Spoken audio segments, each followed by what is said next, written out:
What up, though? Welcome to the Airbit Free Game Producer Podcast. My name is Onrea in the Bandwidth Studios with the big homie, the super producer, the multi-platinum producer, Will Power. What's up, homeboy? What it do? What it do?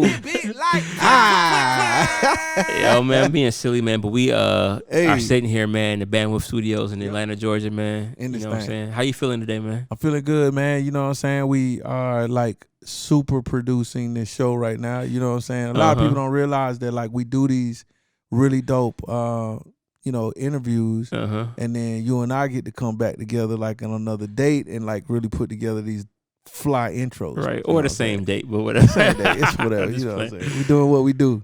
Yeah, man. You know, I was just on like the internet the other week, man, and like, you know, I don't come as much as I used to come because I'm just kind of be running around, but I always see stuff going on. And I remember we had the block party here. And then, like, it was a real big hurrah going. I had to go and go to sleep, but I heard a real big hurrah about Cody Shane. Yeah. And then I saw a record drop the other week. Yeah. But that's cool. But the dope part is I look at the credits and I see all the homies from Bandwidth, different names on there. Like, this person, that person. And I'm like, you got niggas eating it here, man. You know what I'm saying?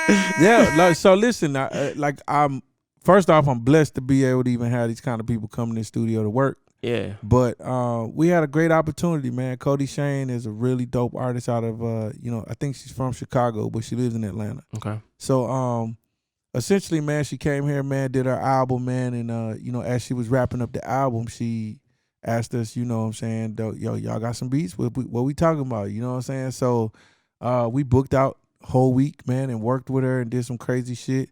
But I'm really, really proud of the fact that, like, my team really shined on this, you know. We did like 8 records with her, you know what I'm saying? Several of them are going on a future project that's coming, but this particular project, we got 3 of them on there. Okay. And 2 of them I produced, and 1 of them was produced by Shay Renaissance, man, the homie Mo in this thing. And but what's really dope about it is the record actually involved all of the producers in the building. That's what I saw. Different names on there. Exactly. So like the Banger Slanger, man, kind of like, he provided the guitar licks on it, man. And who else was on there, man? There's quite a few people on the thing, man. Yeah. It was Trey on bass. It was Hood on keys. It was my homie Ryan, man, recorded it. And of course, Matt did the mix. I mean, we on the mastering, we went to Columbia Sounds. Like, it's crazy, man. We killed it, man. That's what's dope, man, because it's like you literally sharing the wealth. We do this podcast every week and talk to producers about how like somebody done screwed them over or somebody else done took credit for their work. But you literally like showing love. You know, you're not holding your people back, man. That's pretty dope, man. I'm making a conscious effort, man, to make sure that, because you could have easily just got in there, twisted a couple knobs. I could have easily not twisted shit and just took the production credit. Yeah, you get what I'm saying, though, right? Yeah. I mean, I would never do no shit like that. No, I've seen, man. Listen, we all seen it. According to like my agreements with my producers and the simple fact that right now, the artists coming in the building are coming to work, specifically with me. I could be that kind of old school dude and do some old gangster shit. It happens all the time. I think that shit sucks. I've always thought it sucked. I never thought it was cool for a producer to, you know what I'm saying? Just, it's whatever. I do understand the politics of it. And so to all my friends that have done it, please don't take this the wrong fucking way. But, Hey, it is what it is. I really just don't play that shit. I just feel like, these are my friends. These are my family members, man. You know what I'm saying? From everybody down to my newest intern who assisted in the recording process, with my engineers. It's like, yo, you gotta give people credit where it's due, man. Like, they deserve that opportunity. Some of them, this might be their first and only time that they make a chance on a record. It ain't gonna be like that if they continue fucking with me though, because I'm gonna keep grinding. We're gonna keep getting these guys work. Yo, that's dope. I just want to shout out to all the homies. Give you props for that, because like I said, when I read the different credits, and it's like 5 or 6 people, it's crazy, affiliated with it, when we know that don't happen. We know that's not the norm. You know what I'm saying? If anything, they make people like pay they quote unquote pay their dues. Yeah. You're gonna go ahead and get stripped over 4 or 5 times. Well, I think the dopest part for me, man, was being able to help my new young producer get his first placement and also watch him sign his first producer agreement. You know what I'm saying? For sure. Like for me, dog, it's like that's what it is. And the only reason that I'm really even on the project name wise, because I ended up as like a co-producer on the record. Truth be told, I didn't have a whole lot to do with it. I did record the record with her, and I did make my like production. Oh yeah, I did my production. Get the in sauce. My in-studio. Willpower sauce. I did my sauce thing in the session, but the truth is, you know, like, dude, I would never try to do that. But the reason I did, you know, involve myself with the record in the first place was to just be able to like, from a fee standpoint, you know, by me being involved, automatically we're at a different price point. Right. And so I explained that to my producer before we did it. I was like, listen, I can give you full credit on this thing. Because he got, like, he's still the producer, but I took co-producer. Mm-hmm. And I was like, you know, by me being involved, I can help you with the number. Because the number is going to be X if I'm not involved. They don't know you. They're going to research you. Right. And if they don't want to pay you what you think you want, you ain't getting that. So by me being involved, I was able to drop the numbers up a little bit. You know what I'm saying? Free game. So we was able to kill it. Yeah. Speaking of numbers, man, we got a producer on here today, man, that does numbers in this whole producer kit, sample kit, drum, sound, world. Like literally out here killing it. You know what I'm saying? We got Audio Anthem on the show. Audio Anthem, man. It's one of my brothers, man. Like he's one of my favorite producers. Super dope producer. Super crazy dope, man. Like one of these days, man, people gonna look back on this show and say, yo, they said it. This dude was next. Yeah. I feel like he's really crazy with it, man. You know, we've been working with Anthem for years, man. You know, back when we had the studio back over there on Boyd Avenue. You remember he used to pull up when we was working with ADD. Okay. You know that was Anthem that did like I produced most of the ADD stuff and Anthem produced the other half of it. Like that was me and Anthem. Yeah. I didn't know that. Straight up. So he did the first song. Exactly. Exactly. And then my boy something new every day. My boy Selassie jumped on that joint with us too. Okay. So it's 3 producers on that project. It was just us 3. But that's when I really got to know Anthem. And then I just became a huge fan and like we just been brothers ever since. He's dope, man. He's literally like one of my favorite producers that you've brought. Yeah, around. we shared a manager for a little while. You know what I'm saying? We had a guy that was doing both of our works, and he was really dope at making sure that we were taken care of. So that's how we really got to know each other. You know what I'm saying? Well, it's a lot of good game in this interview, man. Yeah, man. Yeah, I'm excited about it, man. So y'all tune in, man. This one's crazy. Let's get right to it. Airbit Free Game Podcast. Let's go.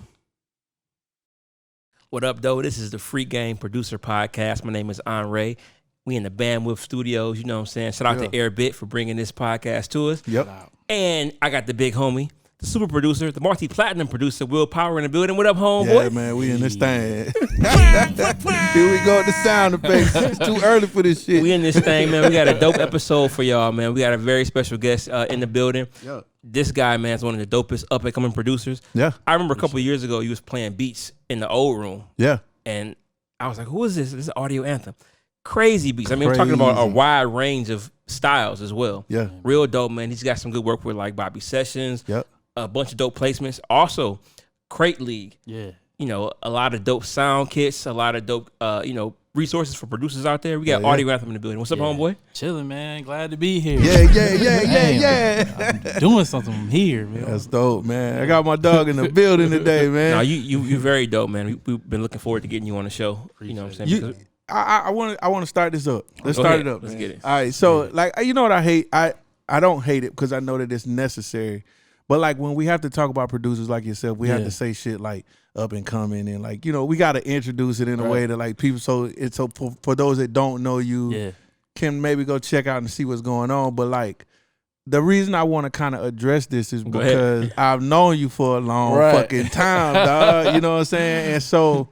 This guy is literally one of my favorite producers. You know what I'm saying? Crazy. I appreciate it. And like we've had some really, really great conversations about the music business and like just how we've grown into this thing, man. So when you see your peers and you start to see when you start to see it click for somebody, it's like really dope to just sit back and cheer it on. You know what I'm saying? For And sure. that's what I've been able to do the last couple I of years, appreciate it, man. man. It's just been fucking dope, I dog. know. I'm a myth. I'm a legend, man. Come on, man. That's right, dog. Exactly. Because I've been hearing your beats for 2-3 years now, and my first time meeting you was today. Right. Damn, that's crazy. Dog, we've had so many, like, that's really crazy. Y'all probably pass each other in the hall and then you fucking know No, it, dog. we talk on IG sometimes. yeah. Instagram, but I've never actually met you in person. Right.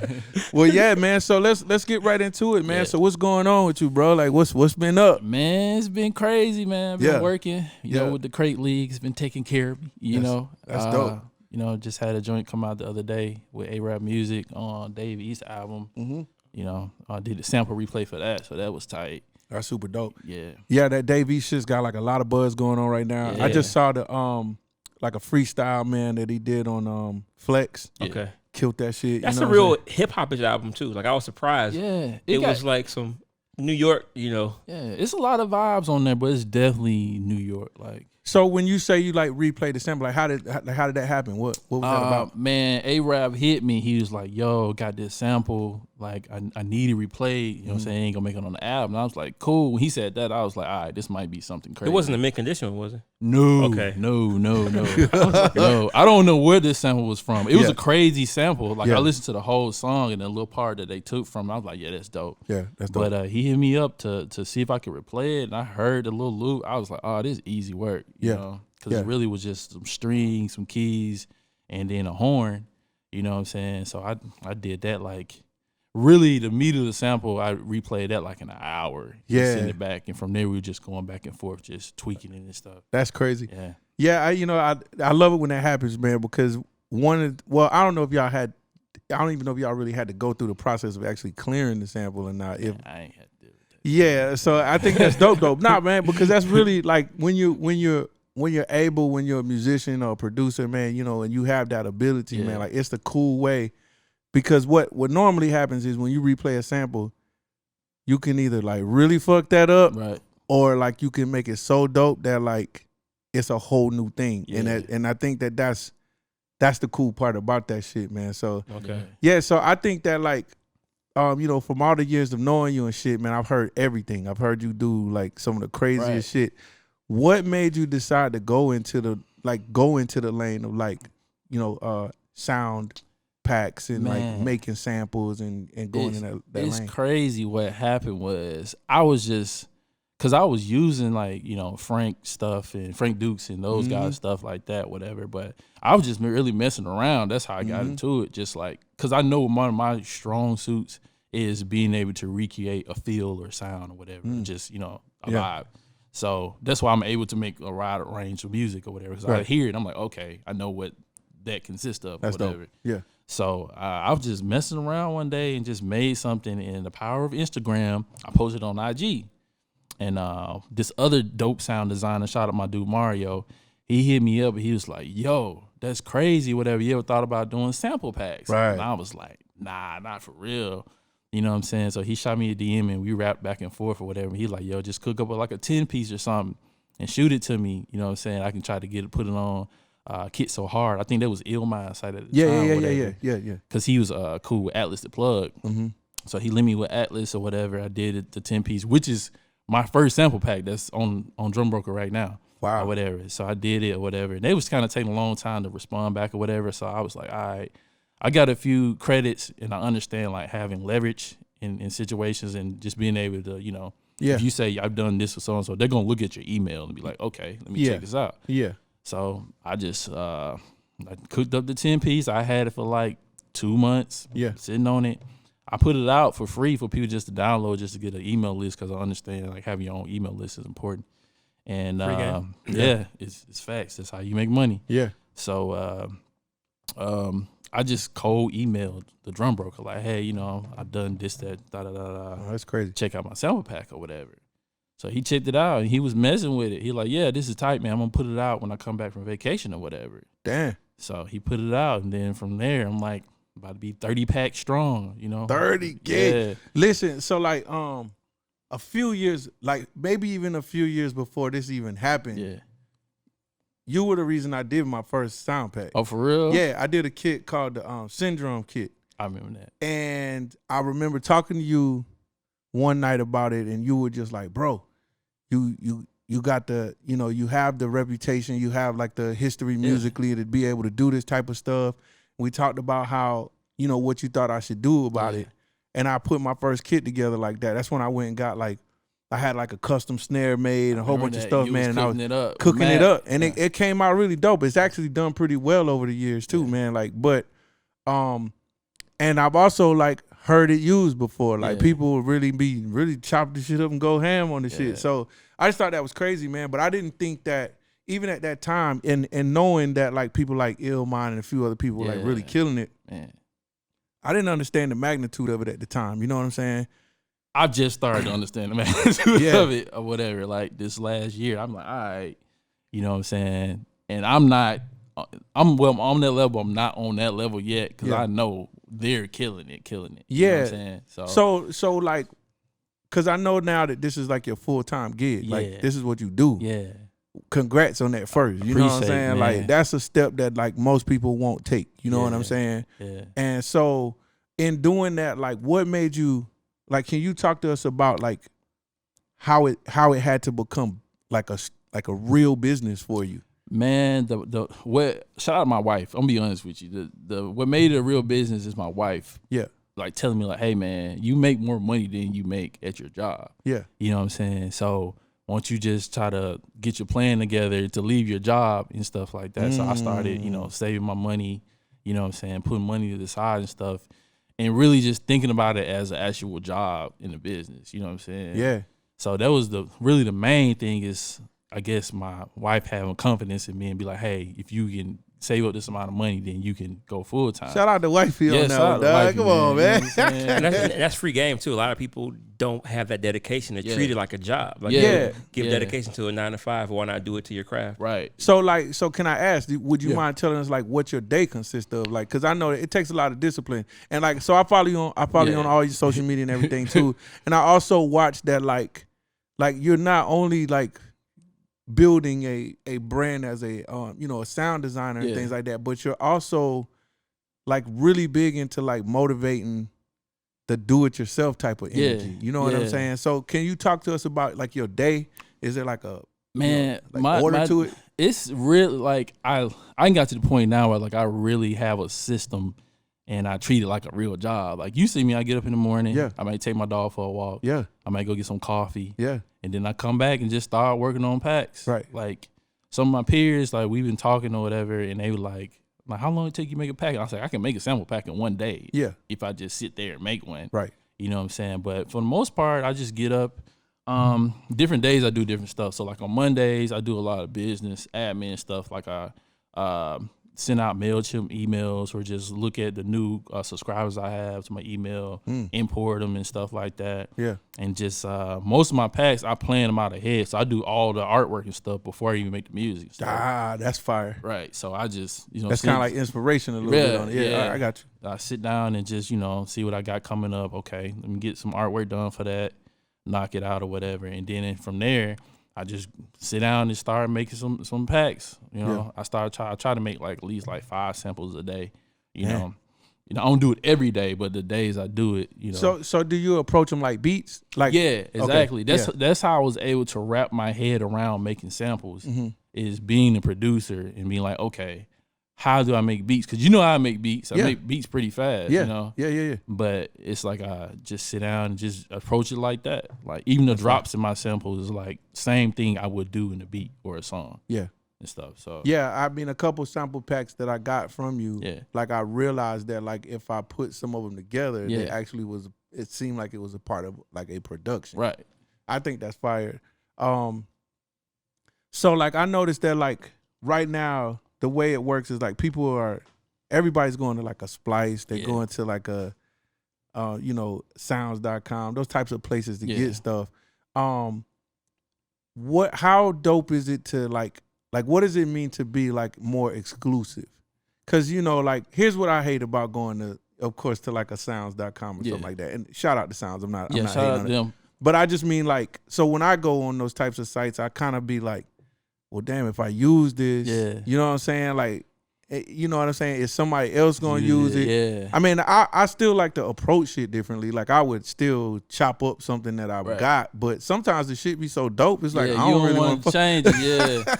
Yeah. So those drums on that. But like I know, like with you, you know, for the most part, because I don't know, are you on Sounds and any of those? I'm actually on Sounds and Splice. I just don't have anything out on there yet. Oh, okay, cool then. All right, so yeah. But I just noticed that, like, for the most part, like, people have to either go to your site or they have to go to, like, the drum broker and things like that to get your stuff. I feel like that's more exclusive because in that sense, it's like people may have it, but not nearly as many people might have it. You know what I'm saying? It's a slippery slope, you know what I'm saying? Because you want to still be kind of exclusive and people like, okay, I got this or I ain't got that or whatever. Yeah. Shout out to the other sites and stuff, and they have crazy stuff on there. Yeah, but I don't really, I come from a background of being an actual sample producer that samples stuff to flip it where it don't sound like a sample. Right, exactly. So for me, I make stuff that it's easy for producers to really just drop it in there and just throw some drums on. That's what I'm saying. Because they don't make beats or sample like I do. So what happens? So what happens when that happens? Because it's like, do you get to first off, like, is most of your work like what is it called, non-exclusive or royalty free? Royalty free. Is it like royalty free stuff? Most of the stuff I have is royalty free. Okay, some of the exclusive stuff I send out to other bigger producers. I get my royalties and stuff, but the stuff I have out now is like royalty free. Well, that's dope. So in your business model, it's kind of like you got what you give to the public. Right. You've already decided that this is going to be the royalty free work. Right. And then, like, per se, me and you want something, you send me something specific, then we just do business on that from a business standpoint, whatever that is. Yeah, I got you. Because that's one of the things that a lot of producers they ask for is like, is this royalty free? You know, to be realistic, it's like, okay, how many guys actually getting placements? Like, stuff like that. But I get it, just in case you never know what happens, you want to cover your back end, like, okay, I own this. But yeah, that's really in the community and the marketplace now. Really, the royalty free samples is really where most of the people ask for or request for, get the most sales. From. Well, man, because it's for the guys the new guys. It's for the guys that are like really trying to create a sound or really just need to. I know people who get them and then they're not even producers. Like they'll take your loop, throw some drums on it, and then rap on it and be like, "Yo, I made this beat," and it's cool.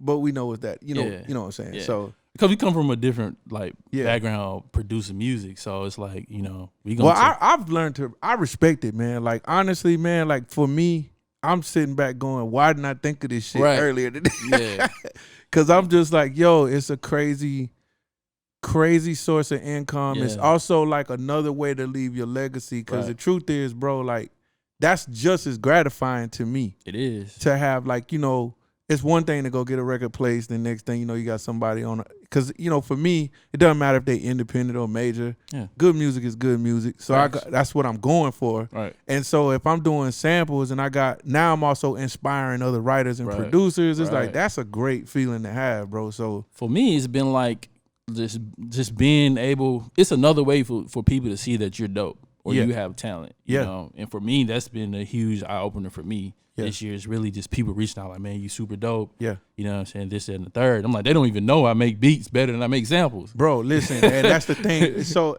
that's the funny shit. This I whole want to get to that too. I want to get to I'm going to just tell you now, dog, like I'll be sitting back like, bro, he just blew. It's almost like you blew up overnight. Yeah. And we've had real conversations about the struggle, as a producer. Yeah. Because I do know you to be like super crazy with the beats, right? And then to see you at times where it was like, man, I don't know if I'm gonna stick this out, bro. I might have to figure something else out. I hated having those conversations. Yeah. But then I look up and I'm like, oh, he done found it. Yeah. He done found a way to like, make yourself known. Because even in like Frank Dukes' world, he's like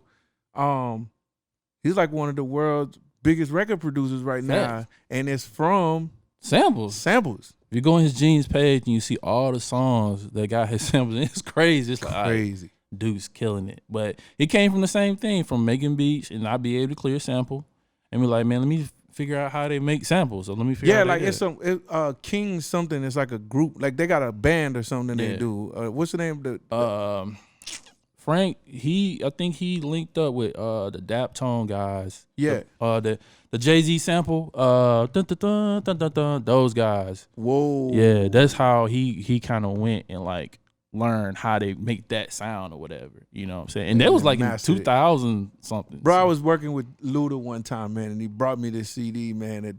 Not a CD, but anyway, he played me these loops. Yeah. And they were sample packs from Frank Dukes. And I was crazy. like, this shit is crazy. Right. Like, who gave you this, man? Like, yo, and even in that case, he, you know, it was steps to being able to get a hold of it and producing on it. It was like it was something they gave him exclusive. It was crazy. Yeah.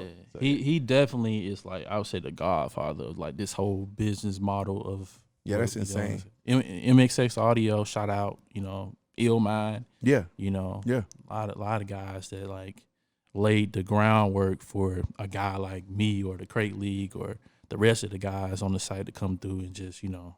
So let's see. Okay, so what came first? Was it being able to get the samples off and getting that business rolling? Yeah.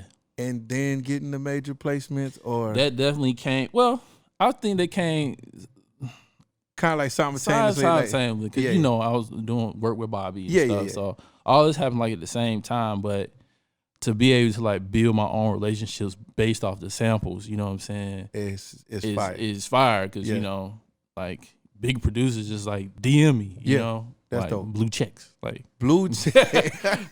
Let's get some blue checks with the blue checks. Right, How about that? Right. Nah, that's dope, man. So let's talk about this Bobby shit, bro. Okay. Because so cold, man. it's so cold, bro. So cold. I think that Bobby's ahead of his time. Yeah, I think the time is. I think people are really gonna find out what this is in a few minutes. Yeah. But I want to shout you out because very few times in a rap artist career or just an artist in general, man, do you find synergy, real true synergy between the producer and the artist, where it's like, that's it, that's the sound, that's it. So anybody coming in the room has to kind of fucking conform to that shit. Right. You know what I'm saying? Yeah. What was that like for you, man? Cause man, the thing is, it was so weird because I really came in on the situation like the same thing, remaking a song or remaking a track that was lost. So that's how I came in and just, you know, killed the track. And from there, it's like, okay, you know, I got more stuff where I need this, that, and the third. And then it just continued to build from there, build or whatever. Yeah. And, you know, and the thing is, I always treat it like I'm like the Lou Williams of the situation. You know, I come in and give you 30. 30, get on out of there. Get on out of there, you feel me? So, you know, it's, you know, I love Bobby. He's like one of the most like intelligent people I know. Like, yeah, you know and it's dope, man. But he's intelligent. He has a great message, man. But like, he's I cool. can honestly tell you though that the music feels like that too, though. Right. You know, and that's the thing. It's like being able to match a person is like, that's a really good look, bro. Right. This shit's super jamming, man. Yeah. And then from there, like went from, you know, getting placements on the project and shit like that. Then I saw like a movie pick up your shit. Like Hate You Good. Ooh. Yeah, man. Jesus Christ. Good look right there. Yeah. That was tight. That was like one of those type things. Let me tell you this story. This is how I got that placement, and this is how I made the beat. This is so crazy. So like I was working a second job because the wife, he was like, man, you need to get a second job. Or whatever. So I went and got a second job at Lowe's. That shit was weak as hell. So I was, shout out Lowe's though. You know what I'm saying? I was at Lowe's working, and then they were supposed to be training me, right? So one thing I noticed is like nobody likes to work in the back of a truck. So the guys that were like getting hired to work and like to lump the stuff off the trucks, they was like leaving. Like they work for 2 days. Like, forget this, I'm done. Yeah. So what they was doing, I ain't know no better because they trained me and stuff. They was throwing me in the back of the truck. And I was like, yo, I'm supposed to be in a lawn and garden center. You know what I'm saying? Messing with the plants and stuff. They got me back here like, you know what I'm saying? Like I don't know no better. But the dudes that was training me, they'd go walk around the store and just do whatever. Right. I'm like, all right, I see what this is. So I told the wife, I was like, yo, hey man, this is not cool. They not gonna keep putting me because my back was hurting. Hip hurt. I'm like, nah, this ain't it. You feel me? And then my job like had moved to Midtown, and at first it was in Alpharetta. So my job moved to Midtown. So I was going to work at Midtown, then had to drive all the way back to Alpharetta to go to work. And like that 5 o'clock traffic, it was crazy. So I told like, yo, if they put me in the back of that truck one more time, man, I'm done. I'm done. You know what I'm saying? So I went to work that night. They put me in the truck. You know, we need your help or whatever. You know what I'm saying? I said, all right, cool. So the next day I had to work. I just ain't go back. Yeah. I ain't call, ain't do nothing. Right. And when I got home, I had made the beat for the Bobby Sessions Oh, song. look at that. You was bad as fuck. Right. I made it. It sounded like a Jeep Wrangler commercial or some shit. I was like, man, this sounds like this can be on like a commercial or something. Yeah. Or something. You know what I'm saying? So I think like 4 months passed by, and Jay, shout out my manager, Jay Dot. He was like, yeah, Bobby needs some records for, you know, this movie, I Hate You Give or whatever. I was like, cool, you know, whatever. Just sent some beats. And I guess he liked that junk off the hop and wrote the song or whatever. And then from there, it's like the biggest check I ever got in my life, bro. Yeah, right. So I didn't see them kind before. Man. Them the good ones. Hey, bro, you feel me? I need about 4 of them. I'm good. Nice. That's dope. But yeah, that's how that happened. Me defying my wife. Never defy your wife, but I was like, you know what? I ain't going back to Lowe's, son. Done. Done.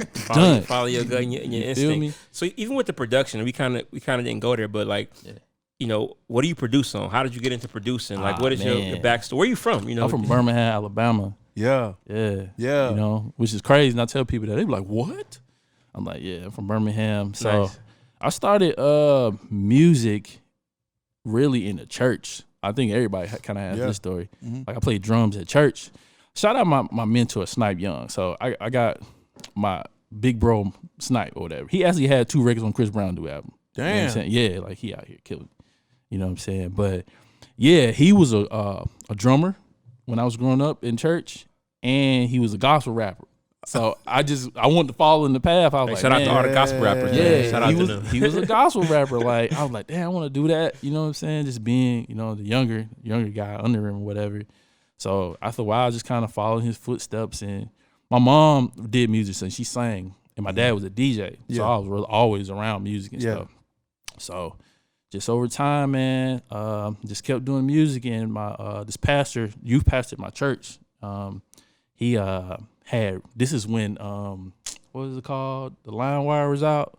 Mm-hmm. He had downloaded a copy of Reason or whatever. Like you on the Reason gang, man. I knew this was coming, dog. Reason 1. I've been using Reason since Reason 1, man. Nice. So yeah, he just showed me a couple things, and from there, I think this was like maybe like going into like 9th grade or something like that. And then from there, I just stuck with it. You know what I'm saying? And just been using Reason we're on Reason 11 now or something like that. So I've been using it ever since. But that's how I got into music, is from just seeing, well, my parents put music stuff in my life, like instruments and stuff, but just seeing the guys in my church do it. Yeah. And I thought it was dope. That's dope. Yeah. Yeah, I finally started liking Reason. When they finally came out with the mixing console and everything, that's when I was like, okay, it's cold, man. They got, you can use Reason Rack and anything now. Damn. Yeah, it's crazy. Like in Ableton? Like a VST, yeah. You can use Reason Rack in there. Okay, now. Hey. Yeah, like watch out now. I'm finna go for you. I'm finna go get I don't know, man. I've been on that thing a while, man. Dope. Well, I want to find out more about your journey and how you actually got started. We're gonna take a quick beat break real quick. Yeah. And we'll come back and find out more about your journey. Yeah, it is. Yeah. Free Game Podcast, Airbit, Yeah. Free Game. This week's Beat Break is brought to you by Airbit producer Able Beats. Check him out on airbit.com. Able Beats. The title of this beat is Beat the Storm. Free Game Podcast. Yeah.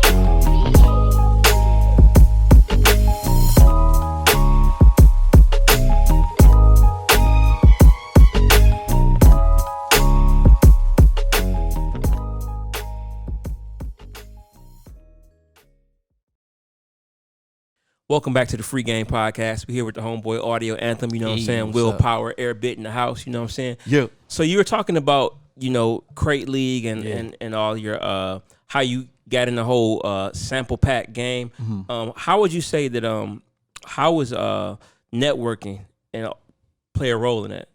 Man, it's huge now, which like your fellow like people, other people in the sample pack business. Like we always share knowledge with each other. The community is not really that big. It's really small. So a lot of the guys share game, give information out. But as far as just networking with other producers and stuff, I mean, you providing content and a service. So really, like how did you move along in that world through networking? Like how did you? I'm trying to think. How did I move along in that world? I don't know, just hitting people up. Just like, hey, you know what I'm saying, check my stuff out or whatever, Well, man, I'm gonna tell you, man, like for me, because I'm not in the world, of course, but I follow you to keep up with it. Right. It's weird because it's like what you do really well, man, is like you kind of document it. Yeah. And I don't know, because I noticed that like you getting into film and you got some other things going on, so I didn't know if you were just practicing like with your camera. I be goofing around, bro. But it's fun. It's interesting as fuck because. In the midst of me seeing times where you're just fucking around, I also noticed that at certain times you're like doing something really significant. Yeah. And I've noticed that like your likes are going up.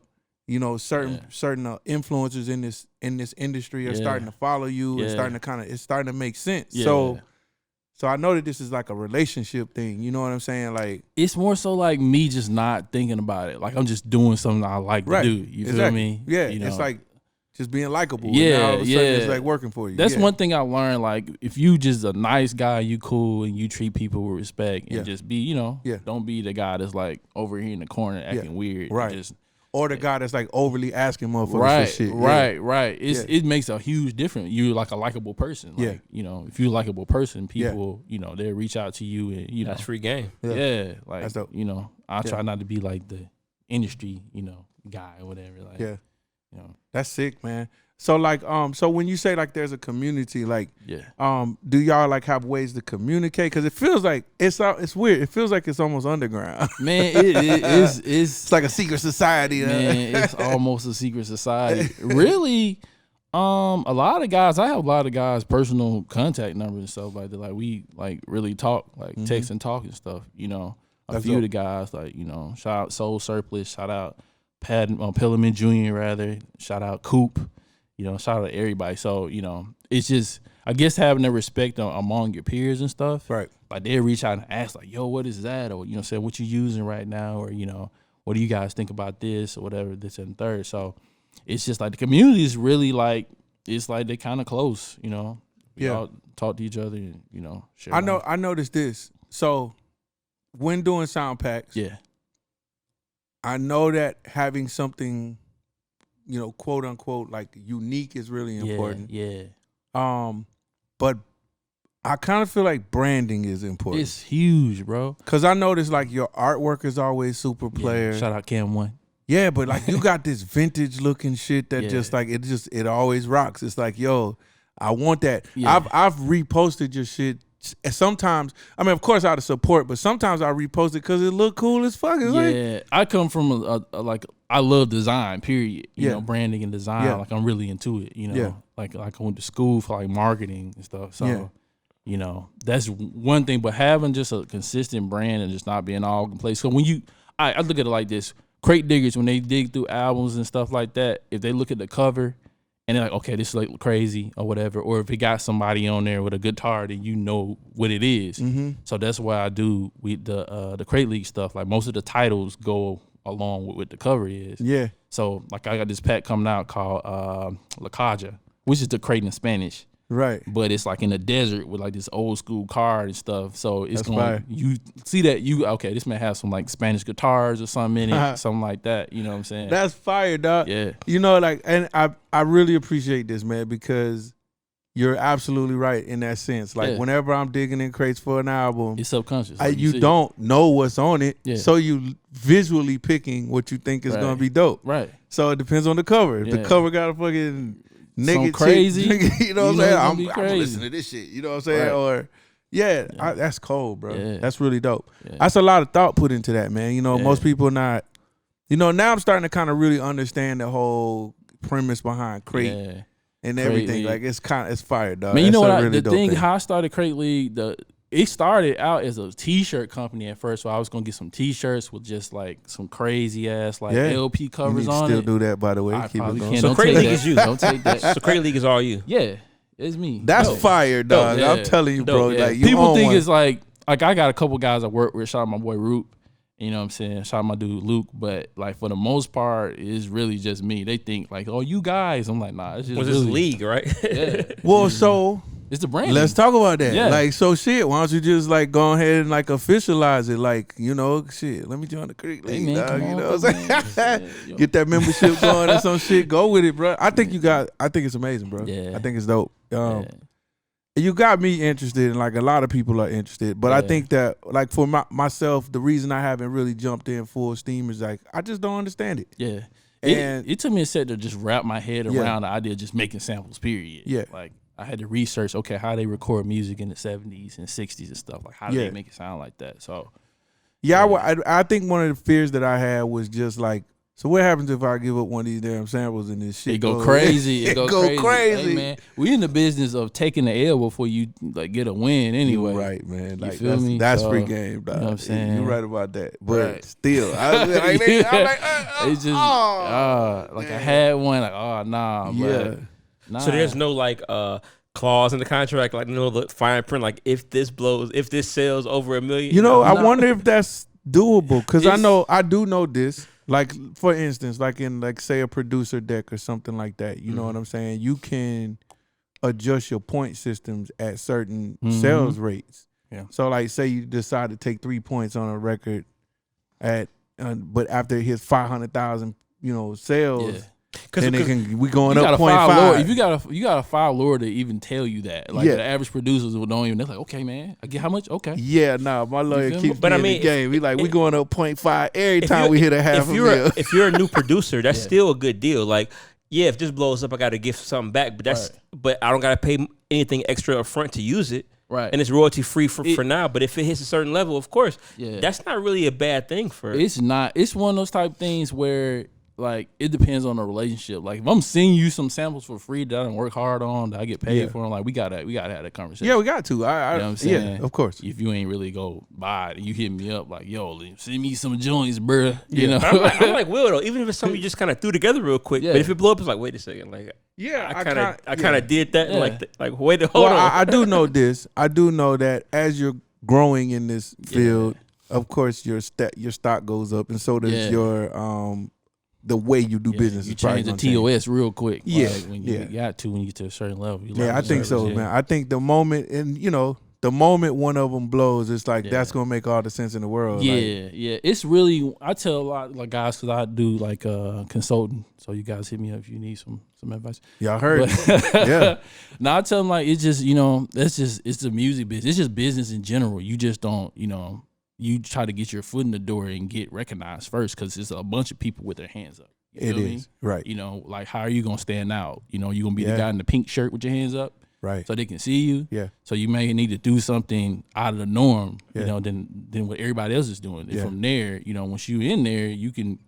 It's up to you. You done built the leverage to do whatever you want to do do. what you want to do. You Right. feel me? So Yeah. yeah, I think it's dope, man. I mean, this falls right along to me is like what like our partner Airbit is Yeah. like they've it's a place to sell beats. Yeah. It's like these are all unconventional ways of being a Right. producer now, and like it's becoming the norm. right. And I just think it's dope. Like I never would have thought 3 years ago that it was gonna be this type of Man, shit going on. It's You know what I'm crazy. saying? But So, the thing is this type of stuff has been out, but it hasn't been really Yeah. in hip hop world. yeah, like 3 that. years might be a little too short of a time, but Yeah. definitely 10 years ago, Yeah. it was none of this It shit was- it going was- on. it It's like, was. what the fuck you mean? Like, we Yeah. gonna get rid of this They beat. not giving them no But drums we leasing back shit. then. Like Yeah. songs. Yeah, no and that's beats. you know what's dope though? I did want to speak to that Yeah. because, of course, to me, I think this started as a drum thing. Yeah, it did.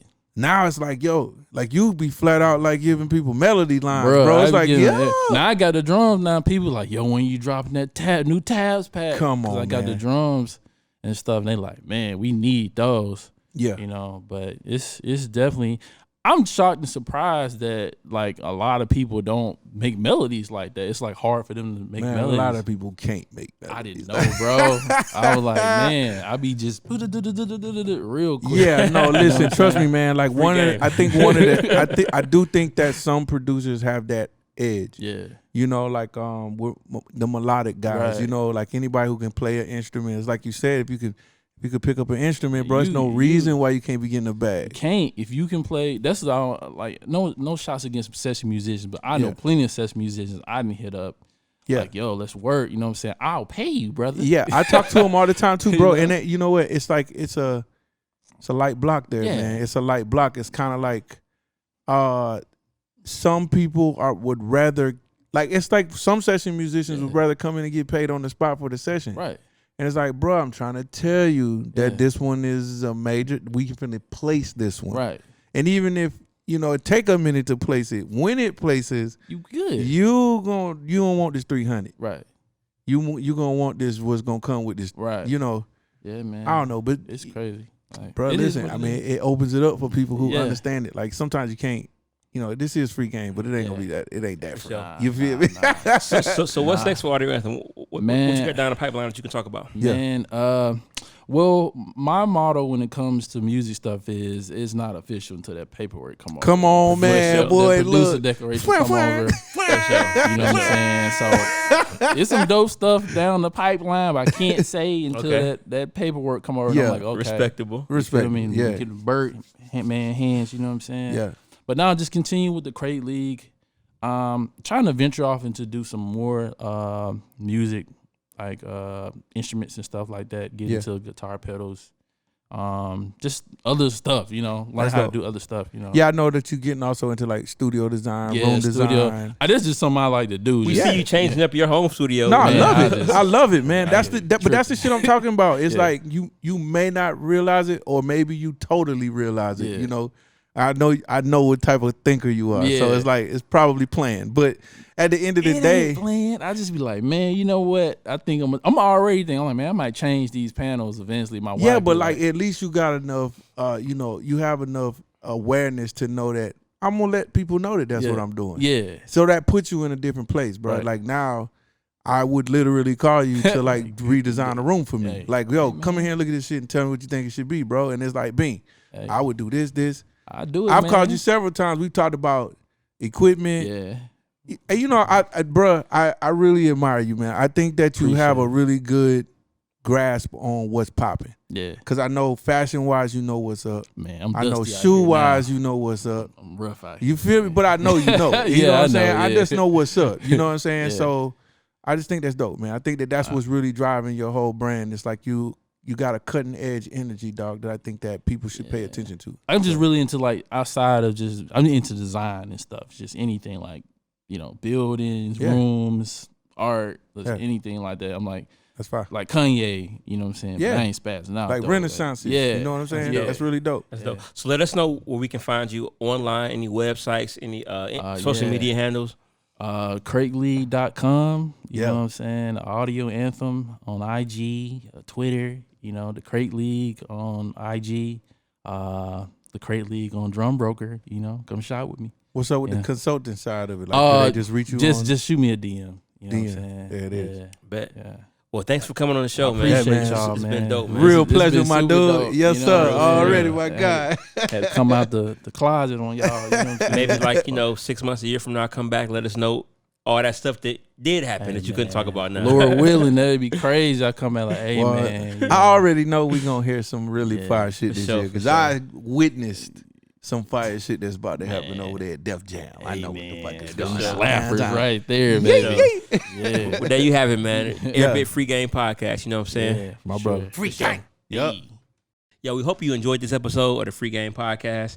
If you did enjoy it, make sure you subscribe to the Airbit channel right below. Just hit subscribe on the button below. Or you can go to youtube.com/Airbit. You know what I'm saying? If you're feeling the podcast, make sure you share it. Let your friends know.